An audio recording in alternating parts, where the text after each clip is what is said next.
Hi, everybody. This is Scott Homan, director of Witness Underground. And I am Ryan Sutter, the proprietor of Nuclear Gopher Productions. Hey everybody, real quick before we get started with the Halloween episode featuring Wesley David and Wesley David music, Ryan and I chat with Wesley about all kinds of things, and it's a really fun episode. We dive into the religion more than we ever have before, which is interesting, and especially about music. He's like a touring musician, and he's back. He just got back to the West Coast after a tour out east. So I wanted to just quick say that we have a t-shirt that we just launched. It's two different t-shirt designs on a bunch of different colors, a bunch of different products, a bunch of different every size you can think of. That supports our next film project. That supports the concert November 12th in Minneapolis with the Sound Unseen Music and Film Festival and the Hook and Ladder concert venue. And so please buy a t-shirt because that only runs for the next 3 weeks, and that supports our whole operation, and we'd really appreciate it. Supports the film, supports exjw coming out. Like, it's all one thing, and it goes towards those causes. And then if you do go to the show November 12th in Minneapolis, there'll be t-shirts there to buy, but they're limited colors, options, and sizes. And right now you can watch the film at the Portland Film Festival. And if you are in the Minneapolis area, or you're willing to travel, and you're nearby, like in Wisconsin, Iowa, or in the countryside, Minnesota, please come down, and Chicago. A lot of Chicago connections to the exjw the Jehovah's Witness music scene back there, and it'd be really cool to see some more folks that came up to the Madison Film Festival come up to the Minneapolis one and bring your friends. That is all those tickets are on sale now for the Women's Club at 6 o'clock on November 12th. Shows at 6:30, goes to 8:30. Tickets are $12, and the Hook and Ladder after party is going to feature 3 bands. It's Ryan Sutter music, Puff Puff, covers of the Lavone songs, and a huge finale with High TV. It's gonna be an incredibly amazing thing. It's easily like the pinnacle of everything we wish we could achieve with this film. It's happening, and someone's threw the party for us at a film festival. So they really wanted to celebrate our film through making it a marquee, key event of the year for their festival. And they really wanted to highlight the film. So buy your tickets to come see the film there in person. And we're gonna have a merch table. James is gonna sell his book. We're gonna have CDs of all the bands and a sampler you can get, and we're going to do a pre-sale for the vinyl that's coming out pretty soon. Well, it'll come out probably early next year, but it's a pre-sale if you want to get involved in the vinyl. That'll help us fund the operation. But anyway, show up for that. Buy your tickets now. The after party is going to be insane. It's going to be at the Hook and Ladder Theater and Lounge after the screening at the Women's Club. Thank you. Enjoy the episode. Oh my God. Leave meeting. Run away from meeting. Got it. You're a smart man.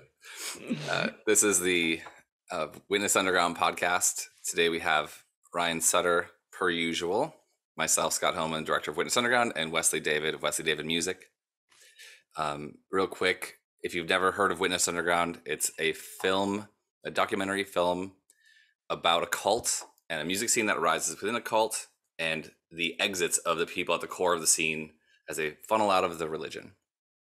And it's a documentary film that's at the Portland Film Festival right now. You can stream it, and it is also going to be at the premiere event of the year for us, the dream come true for Witness Underground and everyone involved, at Sound Unseen in Minneapolis at November 12th on Friday at the Women's Club at 6:30 p.m., Q&A at 8, and then we're going to play, they throw an after party for all the people involved, there's going to be 3 bands that are in the film, all playing live at a place called Hook and Ladder Lounge and Theater in Minneapolis from 9 to probably 2 in the morning, and the party will ensue. Please come, buy a t-shirt, buy CDs, support the artists, that kind of thing. Awesome. Yeah. There's no plan to sleep at any point that night. Not at all. 0. Only uppers. Ryan, you're playing that night, right? On the 12th? Or? It's going to be me with my band Awkward Bodies. Normally, cool. We don't play my music, but they've been nice enough to learn a bunch of my songs. So cool. Yep. And are you going to play any old Nuclear Gopher stuff, or some of the people that we see in the documentary? Would anybody else be joining you up there, or Scott, do you want to jump in, or what's the band lineup for the show? Ryan knows. I do, and I can tell you. So yes, High TV, who nice. Obviously kind of the big live set at the end of the documentary. If you haven't seen the documentary, High TV is a a band that features two of the other folks in the film, Eric and Cindy. They are married to each other. I'm proud to say High TV is a band that formed in my basement, and they recorded a bunch of really great music, but then they got married and stopped making music for the most part because they got busy with life and whatever. So it's really cool. They haven't been on stage in a long time, and they're going to be up there playing. And then we've got some special guests. The special guests, I think I can go ahead and say there's another band called Puff Puff that is going to be playing. That was one of Cindy's other projects. And then I'm going to be doing a small set of some of my brother Rhett's songs. I'm just going to perform solo acoustic with piano. Awesome. So we're going to have kind of a little, we're going to have my set. We're going to have a Rhett tribute. We're going to have Puff Puff. We're going to have High TV. And there might be another couple songs in there where we might play some of the old stuff with kind of all hands. We've got a bunch of people involved. So we're still planning to do a couple of full dress rehearsal practices between now and 2 weeks from now that will possibly, almost certainly wind up adding a couple more songs to the mix. So it's gonna be pretty cool. Is Chloe? Sorry. Possibly? Yeah, Chloe. We'll probably play some Chloe songs. I'm guessing. I don't know for sure. I haven't actually been too privy to what the Eric and Cindy component of this is planning to do, and Cindy would be the Chloe person, but I would probably expect we'll throw a Chloe song or two in there. Cool. I have Scott, this is your podcast, so tell me to shut the hell up. But Ryan and Scott, obviously, I loved the documentary and I related to it greatly. And I grew up in New Jersey, but Pennsylvania, where I went to high school and then homeschooled, funny enough. But we had like a little scene somewhat comparable, although it seems like your like kind of witness band scene was larger and also more experimental with some of the video stuff you guys did. Yeah. But I was wondering if you would talk about how many. I had two questions. Would you talk about how many bands there were and how many of them, to your knowledge, are still playing, even if some of them are still in the organization? And then randomly, but I didn't want to forget, the song which ends the documentary by Chloe, I thought was freaking beautiful. And I also wanted to know where, I'm sure you guys will plug, but where can people find some of the Chloe material or other stuff from that era online? So a lot of the old Nuclear Gopher music has actually been available on all the major streaming services and stuff since the 90s. We used to use a distributor called The Orchard that has kept everything available, which is kind of amazing. The SP3 album, Next Stop World Domination, I sent that off to The Orchard in 1997. You can still order it on Amazon or stream it on Spotify now. Oh, cool. Okay. So that's really cool. We've also put up a Nuclear Gopher Vault Bandcamp where we've got a bunch of the old albums are available to download and stream. I think that's ngpvault.bandcamp.com. Cool. And really, I think in terms of like how many bands and how many of them are still active, I think there were. I kind of, there's a little bit of a fuzzy line because there's some people who were at festivals we did and their bands played, but we never released any of their music officially. Right. Or there were people who bands went through a couple different permutations with different names. Sometimes somebody got disfellowshipped and you wound up with a different band. Right. But there was probably a dozen bands all told. Wow. And there were, oh gosh, I don't know that any of them are still making music, to be honest with you. The last thing bands. That was, the last thing that was, oh, there you are, you're back. The last thing that was released that I'm aware of, the Akai, which was my sister Robbie, her husband Hiromi, and about like 10 other people. It was this huge kind of broken social scene, polyphonic spree type, epic large scale thing. They released 2 records that were actually after Nuclear Gopher turned into Band Kids Unite. And as far as I know, it's the last thing that ever came out. Was actually, you know what? I know something that maybe you don't know about then, because I listened to something that your brother sang on. I think he was more like a featured artist on it. And it was actually, I think it's a non-witness, like a normal person. And your brother sang on a song or two, and then Justin Grimes also sang on a song or two. And those dudes are still in the religion, I think. I remember actually hearing about that, and 3 years ago. That was a witness who was. Oh, it was. Yeah, he was. That was. I believe those were recordings by Tim Goldenick, and Tim was in one of Reed's early Witness bands, and he also produced the B side of one of Cy Park's records. So Tim was part of the old Nuclear Gopher scene. And the last song that I know by my brother, if we're gonna make this all about them, which I don't mind. I love their music and I love those people. There's a song called "As Long as It's Tomorrow." It's like the closing track on the second Akai record. That's the last song that is like a Reed song that I've heard. I love that song. It gets me teary every time I hear it. It's so good. Such a good song. Cool. I just I did just finally watch the documentary about 4 days ago. Extremely late, but the last song was pretty. A lot of the music was amazing, but the last song, "Don't Break" or "Don't Break Me," Oh, like Chloe in the credits. Oh, was, yeah, that's was actually like High TV. phenomenal. Oh, that was High TV. That's High TV. yeah. Yeah. Don't Break Down. Yeah. Was that's Cindy singing Yeah. though, right? That's right. Okay. Yeah, Yeah. that song's Yeah, phenomenal. Cindy was Terrific. Yeah.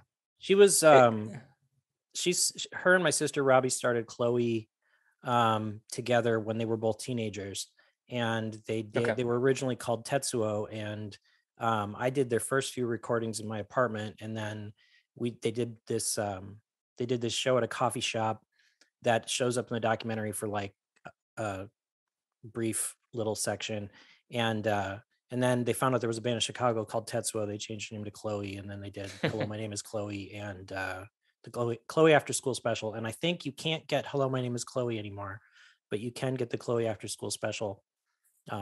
That's still available. Speaking of bands like that you should check out, I just watched a documentary at the Portland Film Festival called "Skating Polly," and they're this two young women who've been playing music since they were like 8 and 12 years old together as a band, and they're like 10 years into their band career. And you know the band X from the 70s 80s? Yeah. Exene. She's like mentoring them and somehow is connected to them, so they're like connected to Vigo from Lord of the Rings and Exene from the X. And it was Exene from X's son who made the film. Anyway, they tour all over the country together. They go to Europe and tour, and they're amazing. Like, they of course start out sort of like simple and raw as young people, but now their songwriting is just phenomenal. And everyone should check out Skating Polly. It's so Another good. band like that, similar story from the local Twin Cities area, is called Loki's Folly, and it's sisters, two sisters who are both teenagers. I want to say like one's like 13, one's like 18. And I think they just started now getting joined by their younger brother who's like 10 or 11. But cool. They've been working with Ryan Smith from Ryan and Pony and Soul Asylum, and they've been doing some stuff lately that is really cool. So shout out to another cool band with some young kids making cool music that makes me happy. You totally should check out Loki's Folly and Skating Polly, and they rhyme, which is nice. They should do a show together. One of it just occurred to me, one of my all-time favorite 90s bands is from Minneapolis, Semisonic. Oh yeah. And Dan Wilson. Dan Wilson. Yeah. You know any of those people, Ryan? Have you ever met them, run across them? I have not met the Wilson brothers. No, I know some people who know them, but no, sadly, have not. The 90s. Are we all 90s fans? I'm everything fans, but I do love. There's a lot of great music from the 90s. I think all my early music I wrote was very influenced by the 90s alternative world. Soundgarden. I was a huge Soundgarden fan back in the day. The grunge era, the Seattle scene. I can tell from stuff of years I've heard. Yeah. And the horns too make a pretty dead giveaway, Scott. Okay, great. I was hoping someone would bring that up. You're still angry. I'm wearing flannel. You've got horns on.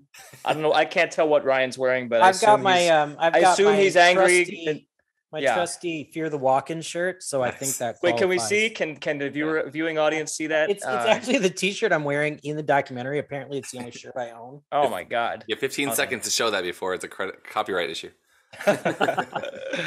Nice. Actually, people were asking me, is that like a legit copyright issue to see Christopher Walken's face all the time? I'm like, I mean, it's a graphic representation of it. It's not really No. Christopher Walken. It's just Right? a No, t-shirt, it's a guys. t-shirt. Come on. Yeah. Ink on cotton. If we actually pretended it was really Christopher Walken and like deep faked him onto my shirt, that might be a problem. He'd probably be into it. He probably He's would a actually. ham. He's a cool guy. Yeah. So speaking of 90s, Wesley, you do a lot of piano bar stuff and tour doing covers and probably some solo stuff. What is that like being a touring artist? It's fun, man. I've been doing it for almost 11 years now. After I went to school for music, kind of unexpectedly, because leaving the organization was unexpected. But yeah, I kind of fell into it when I moved out to Arizona to be close to family who live out there. And one thing led to another. I got some training, and I actually finally learned how to play piano to a better, oldies and rock and pop and all that jazz. And yeah, we play a lot in Arizona, play in California. I did a stint out in Branson, Missouri, which is like the Vegas of the South. Yeah. Nice. I used to play in Little Rock, Arkansas, Virginia. We did a gig in Ireland, in Dublin. Cool. They saw us play in San Francisco and then flew us out to Dublin to play. Is this with a band specifically, or is that as you, or what's it's usually dueling piano. So it's two players like back and forth playing cool. cover songs, and it's like a whole show. I think there's one in Minneapolis. It might be a Howl at the Moon or a similar piano bar like chain. But I think there's one in downtown there. By the way, the thing that really triggered me about wanting to talk to you was that I loved your website. Oh, thank you. The Wesley David website, wesleydavidmusic.com. It is straight out of GeoCities. 1995. Yes. So great. GeoCities, Netscape. That's right. That's when the internet died for me, lived and died. Yeah. The internet used to be cool and weird. Oh my God. Yes. And it was just so illogical and non-corporate, and it was beautiful. It was beautiful. Yeah. And it was right. And it was before pre-advertising, at least the current era of advertising, pre-social media, before a lot of the bad stuff about being targeted by algorithms and the way that the current designs of the internet and social media work. Yeah, I mean, it was awesome. I fondly remember the 90s internet, AOL, and in fact, that's how I feel like I owe that I'm not part of the society anymore to the internet. I'm sure I've met a lot of exjws on Instagram and Reddit who can say the same thing, that like the dawn of the internet, especially like late 90s or early 2000s, was a huge part of getting the access to the information to leave the organization. And Ryan, I think that's part of your story as well. Is that accurate? Absolutely. I mean, it's funny. There's a little thing I didn't share during the making of the movie, because obviously I didn't share everything in my life. But there, about a year before I left, I got into this big creation versus evolution debate on a Usenet group called Talk Origins. It was sort of back in actually, no, I think this debate took place in a group called comp.sys.mac.advocacy, and it was for Mac and PC flame wars. And somebody made some comments about how creationists were all morons, and as a witness, I jumped in to defend creationism and really thought I was laying down the hammer for my beliefs. And I've gone back and on the Google groups found this thread later, and I got my ass kicked by these evolution people, and I couldn't admit it at the time. I was just tucked tail and ran, and it didn't change my mind about anything. But I sometimes go back to that and think, I wonder if that's what got the background process going in my head. Because it was about it was about 3 years later when I actually popped out. But it stuck in my craw that I thought I was making really good points, and then I looked like an idiot. And then eventually that was the subject that wound up kind of freeing my mind. So I've actually gone back and found that thread and reread it just sort of like okay, remember where you came from. Right. Yeah. Right. It's archived for posterity for the rest of time. The time you got into a fight trying to defend creationism online and got your ass kicked. Okay. It's good. I'm glad that's there. Remind me to ask Scott for permission to go down a rabbit hole about the Wayback Machine at some point, but I love I don't want to bore the audience either about what we could go for talk it. about. No, we can talk about anything. 90s internet. Yeah. Ryan, would you talk any more about so I actually told Scott I kind of put off, I wasn't like intentionally, but I kind of put off watching the documentary a few weeks after I could have, because I knew I felt I was going to relate to it, and it was going to be a bit heavy, and it was heavy, but I really related to learning about like Noah's flood and like a few other things where I think tell me if I'm wrong, but thanks also to the internet and just learning about science as an adult, right? Not just whatever at age 10 or something before you could process it, but learning about the science and like questioning like whether or not the Garden of Eden could have had a functioning ecosystem and things like that, which kind of led you to question the organization's, I'd say cherry-picked literal interpretations at times of the Bible and non-literal when it suits them.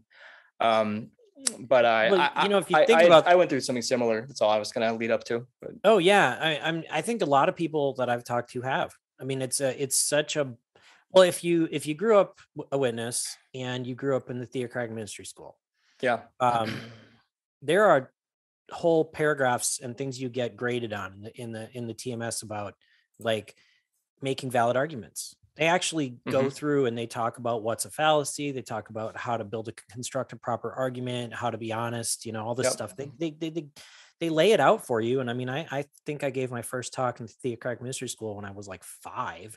So it's not like I didn't know what proper reasoning was supposed to look like. And it just, I did say this in the documentary, it wasn't just that they were wrong. It's the fact that they used all these dishonest tactics to argue their position. It's like, well, if you're right, then you should be able to follow your own rules of logic and reasoning, and you should be able to be honest in your arguments, and you shouldn't use misquotations and cherry picking things and logical fallacies and all. Like, you just shouldn't do that if you're on the side of the angels, right? That's the behavior you take. That's the stance you take when you have an invalid argument and you're just trying to prop it up by whatever means necessary. And the creation book is nothing but that. Like, the entire book is just kind of cherry picked, randomly constructed to look good, put everything in the best light, straw man arguments and fallacies. Right. And that was the part that really upset me, because it wasn't like I got science down first and said, oh, well, clearly evolution is true. I didn't actually know anything about evolution. I just knew that the basics of the story of the Garden of Eden didn't work. And then I said, okay, well, I'm going to go back and revisit this, and I'm going to prove to myself that it's possible, right? I must have missed something. And then when I started looking at it from that kind of critical perspective, I was like, well, they didn't prove the point they just claimed they made, and they didn't prove this point either, and they didn't prove this point either. And it kind of started to really, like, I started to go, wait a second, the truth doesn't work this way. Right. And I've talked to other people who kind of said like the same thing. Like, that book actually, intending to defend their views, actually sort of undermines them pretty badly. Right. Yeah. There's a lot of things about, and there's a million things about the about the Bible that we could, I mean, like Noah's flood. I also remember with my friends who were a bunch of alienated intellectuals at the meetings. Noah's flood was one of the bigger ones actually that we sort of had a problem with, but we accept, as a kid, usually accept the society's answer that this is what we're saying, and it's also faith, I think. But how old were you when you decided it wasn't true? I was 20 when I was like chemo, but then I was 21 when I finally left, like, for good. I'm 38 now, so it's been 16 and a half years ish. It's been a while. Congratulations. Well done. Thank you. That story though is so cartoonishly childish. And like, it doesn't actually hold up to any logic or any history. There's like no proof of any floods on any scale close, right? Like nothing ever did that. So if you look anything up, it's like there's no supporting evidence, and the only people that are defending it are young Earth creationists who think the entire planet and the entire universe are 6,000 years old. Which there's plenty of evidence that that's not true. Right. Yeah. I'll be putting it mildly. Yeah. I saw a Ricky Gervais stand-up special once that went into Noah's flood. It was really funny. About like a kid's book, and like just the giraffes took up like 1/3 of the ark, let alone like the other, 5 to 10 like million viable species that would have been alive at the time of the flood if biblical chronology is correct. So where were those millions of animals going to hide out in the boat is kind of a problem. Right. I don't know if either of you relate to this, but I was an angry teenager a lot, and part of being pissed off sitting in meetings was Old Testament verses, which like as I got older actually bothered me more. The descriptions of like the God of the Old Testament, how he's portrayed, certain actions. David commits a census sin in one of the Old Testament books where he counts, commits like a census of the population, and Jehovah didn't request that and didn't want it, and something like 80 or 90,000 Israelites, including women and children, were killed because of David's sin. This sticks out in my mind because I think I might have been 16 or 17, so it was a couple years before I ultimately moved away from the organization, but it struck me then just kind of the absurdity of it, and got me. It always sticks out to me as the verse that got me angry, but with a direction that something was odd about this portrayal of a loving father. The Old Testament versus the New Testament also. Yeah. Well, on that point, there's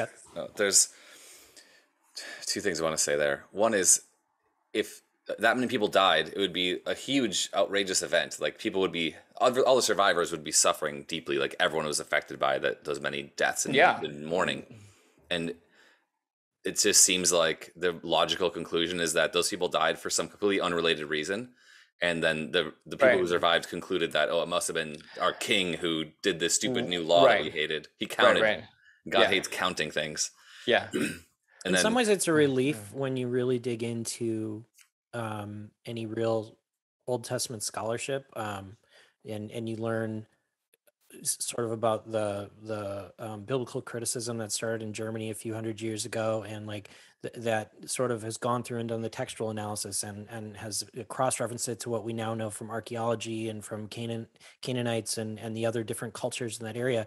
And it's kind of a relief to learn how much of that is just bullshit that never happened, right? Like to learn that so many of those stories, which are terrible and horrible things, that they were written by later generations as just those stories about the past to sort of strike fear and whatever. And at least the saving grace, if there is any, is there really weren't 80,000 people killed. Like, it's a terrible story to venerate it, and it's a terrible idea that you would want your God to do that kind of thing. Right. But when you actually look and you're like, well, actually almost everything in the Bible that is before about the establishment, a certain period of time in which the 12 tribes were reunited and they established the kingdom of like around David's time, almost everything before that never happened. It's not historically valid. And all those, Canaanite cities that were wiped out and all those, terrible, horrible things, they were just like kind of stories about how badass their predecessors were and the judges and all that. And it's like, there's not one shred of evidence to believe that any of that actually occurred, which is kind of a little tiny bit of a relief, to be honest. To me, it was kind of like, well, I mean, okay, so I get it. These were kind of primitive people writing stories, and sometimes, I mean, even Grimm's fairy tales are not 2,000 years old, but they have horrible things, like violent, awful things. And people used to use stories like that as to maintain power or for political reasons or right. culture. And I found that I went through a phase where that stuff was super fascinating to me. Like I was like, how the hell did we wind up with this set of beliefs? Is it because this stuff really happened? Is it because some of it happened, but other things happened that these were all just stories and this is all just fiction? And in some ways, when you find out which parts are fiction and which parts are really history, it's like kind of, I don't know. I found it as kind of a very interesting. I had to go through that phase for me to kind of put the Bible in a proper context so that I wasn't just mad, because I know what you mean, like about being kind of like going through a phase where you're just kind of like, this is an atrocity. And you talk about what witnesses look forward to with Armageddon and wiping out all these people. That's an atrocity. And I don't want to celebrate an atrocity that hasn't happened or an atrocity that's supposed to happen but really won't. It just no, right? Like I don't want to be signed up for that. Oh my God. All right. Ready. You just noticed my Halloween costume again. Yeah, I had to do a double take. I'm ready. But look, I'm wearing a shirt with. Never mind. Go ahead. I'm not going to redo everything. And we're back. Let's just try to remember everything we said in the first half hour before the break, and see if the audience can. And let's say it all again, the same order. Awesome. See if the audience can. That's a great idea. Can pick it up. Be like a feat. It's a segue from what you were saying before. I read a lot of archaeology news, and I came across an article about Sodom and Gomorrah. So Sodom and Gomorrah, everyone dies except for Lot, and his wife is turned to salt on the way out of the city, and his 2 daughters, they all live in a cave, and then of course there's incest immediately because the women are like, no, we have to screw our dad so we can make babies. That story. There's also that gang rape section. Yeah. Oh yeah, right. The pre God destroying the city gang rape scenario. That's a fun section. That's a good one. Lot wants to throw his righteous daughters to the mob of evil homosexuals who are there to rape the angels, right? Yep. That story, that wholesome childhood story. At all. I guess when you put it that way, there's a song, Ryan. There's a song there somewhere. Three of us should. Let's work on that. Let's go on that. That'll be a real family friendly one for kids can enjoy. So this article was people have been researching this for decades, and they finally came to a conclusion about what actually destroyed Sodom and Gomorrah. And have you heard of the Tunguska event of like 1912 or something? Yeah, it was an asteroid strike or something. Yeah. Comet. Huh? Comet fragment. Actually, you know what? It might have been an asteroid fragment. Something came from space, a space chunk, and it comes down and it superheats, and then before it impacts the Earth and creates a crater and explodes the material, it actually explodes in the air and creates an air burst that destroys everything. So there's all this evidence. We have studied known comet airbursts in the past. So this archaeological site of Sodom and Gomorrah was destroyed by a comet airburst. Wow. And it had nothing to do with God. I mean, I guess if there was an all-powerful God, he could have destroyed a city with a comet airburst. But he said nothing about that in the book he wrote. Well, I mean, God, you're nitpicking. He's an artist, dude. Like comets are, you wouldn't understand. It's what he does. He's an artist of death. He likes to kill people in large quantities in beautiful ways. The rest of us just don't appreciate it in the same way that we ought to. Exactly. I'm glad we're on the same page. Yeah. Actually, there was, if you're into what it looks like when exactly what Scott just talks about happened, there was another one that happened in Chelyabinsk in 2013 in Russia. And this was in 2013. So this was caught on a shit ton of cameras. I think I saw the videos. It was like this thing rushing across the sky. Goes across the sky, and then there's this massive shockwave in this whole town. It's like, and there's a Nova special on PBS that is all about it. And holy crap. I mean, it wasn't even as large as what happened in Tunguska. It certainly wasn't as large as the I don't know how to pronounce it, but the big one that knocked the dinosaurs out, that made that massive crater. Chicxulub or something. Yeah.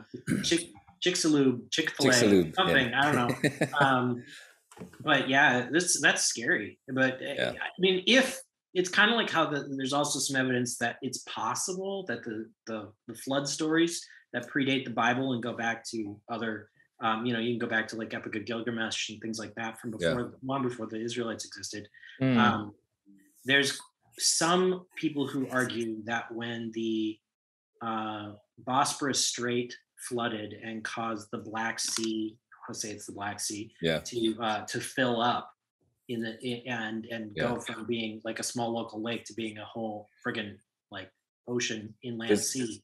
That was the initial event that put the story into the local cultures about this. Yeah, that was a National Geographic. My dad and I talked about it as witnesses. Like, this could be the story of a part of the story of the flood, and it was so interesting that they never did a follow up. But there's like at the half the depth of the Black Sea, or some known depth, there's an ancient shoreline, and all the archaeological creatures there that they go below there are freshwater, and there's like settlements and old foundations of buildings. And then it's been saltwater ever since. And it's actually when the Mediterranean filled up from the rising seas, spills into the Black Sea and fills it up. But then they calculated the rate at how fast that happened. They're like, people would have had to have walked at least 1 mile an hour to get ahead of the shoreline creep. You're like, that sounds like devastating that you lost your house. But you're like, oh no, we have to walk. Like, quick, everybody, walk at a really casual pace. Think about it, though. The days before bikes and horse and buggy.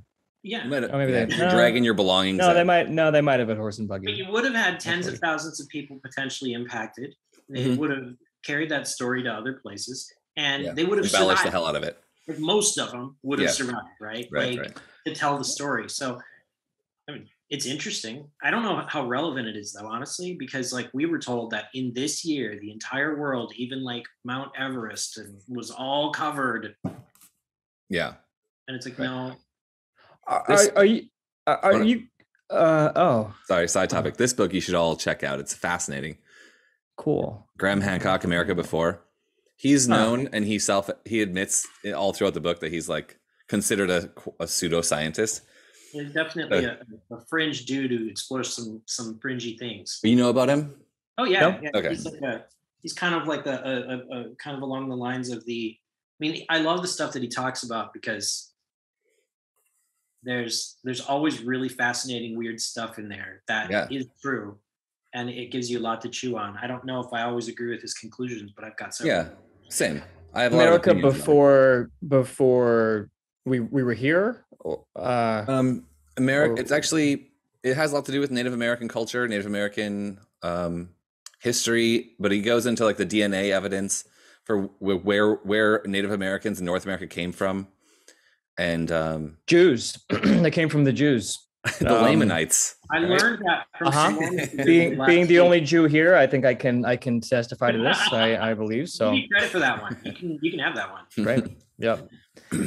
No, the Mormons. I didn't mean to derail this. But I did a whole thing once at a hall with some close friends. One of whom is a musician who's like out of the organization. I'd love to connect you guys actually, and I'd love him to see the documentary. He's one of my best friends. But we spent an after service session for a few hours actually learning and reading from the Book of Mormon at the hall, and so funny. yeah, and trying to get a little bit acquainted with some of their beliefs.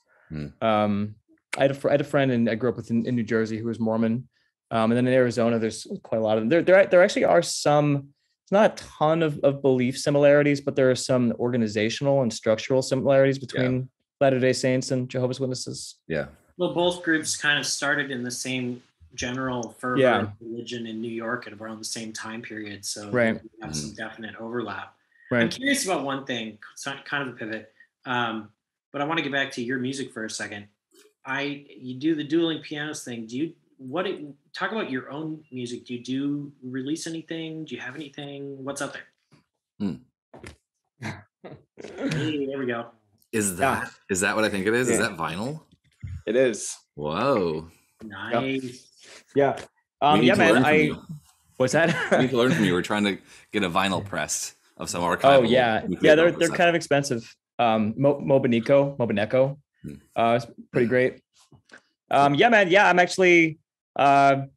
I mean, my original music is my real inspiration and what I started doing long before the piano gigs, which is the piano gigs has kind of become like a career thing, but is more like a day job in a way, a good day job, a fun day job. But yeah, I mean, I have a lot of original songs, and I went to school for classical, and my thesis was a original composition and all that kind of that jazz. So yeah, I'm sort of kind of all in putting out music of my own now online and going from there. But here's my question for you.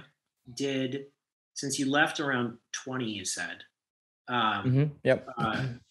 Did you go to school after you left? And second question, if you had a active musical life while you were a witness, would it have kept you in longer, even if you had, or would it made you wait before you question the beliefs? Like, so for me, I probably would have left a lot earlier, except I was doing all this music stuff and was having a lot of fun. I didn't have a lot of incentive to go questioning things. I was in the middle of such a vibrant music community, and I was enjoying it so much that we're back. Oh my God, you sound so heavenly. Oh. Yeah, oh, thank you. Silky. So hellish. I mean, would you like me to just say, yeah. Question that kind of just boils down to, do you think it would have made a difference? Like, I wondered about this for myself, so that's why you're in a comparative situation. Yeah, I mean, music saved me. I wrote and played prolifically as a teenager, and yeah, I was very angry a lot for some of the like intellectual reasons about the organization and going out in service. And then a lot about wanting to be in a real band one day. There's a band, I think it might just be a guy. He's in California. He's in Central California, connected with on Instagram, and his like artist name is the Bloody Tuesdays. He made an album. It's on Bandcamp, and it is unbelievably good. About like every song is either overtly or indirectly about the organization. There's one song called "The Light Gets Brighter." I posted to my story. It's like shoegaze pop rock, but it's fantastic. Yeah, actually, I listened to the whole album. He has 2 albums out now. Oh, and 2? Okay, yeah, it's terrific. Solid all the way through. Yeah, it's amazing. I just kept on looping it. I've been chatting with them a little bit. Yeah, it's fantastic. Yeah. Another one you might want to check out is from somebody else in the documentary. I think you can find this on Bandcamp. Chad in the documentary, he's got a band called Ghost Army. Okay. And they've got an album called Sleepywood Dojo, and I just absolutely love that record. It just absolutely kills. It is so good. And actually, you put one song in the film. Was it Angst is Fucking Boring? No, it actually has a JW connection. I know the one you're talking about, but the title Stand Firm. Stay Awake, Stand Firm, Grow Mighty. Yeah, but that's the Jehovah's Witness title. There's like twist it to be. What was everyone's becoming favorite song? Did you guys have a favorite song as kids? Oh yeah, absolutely. But I want to hear everybody else's first. Yeah. In case is it embarrassing? First, Wesley. No, mine's totally lame. Make the Truth Your Own was it was like fucking Vivaldi, which I listened to a lot as a kid with my mom in our van out in service. But yeah, it was like well written. One of the only really well written ones. I go way back. I'm old enough to have had the Pepto-Bismol songbook when I was a kid.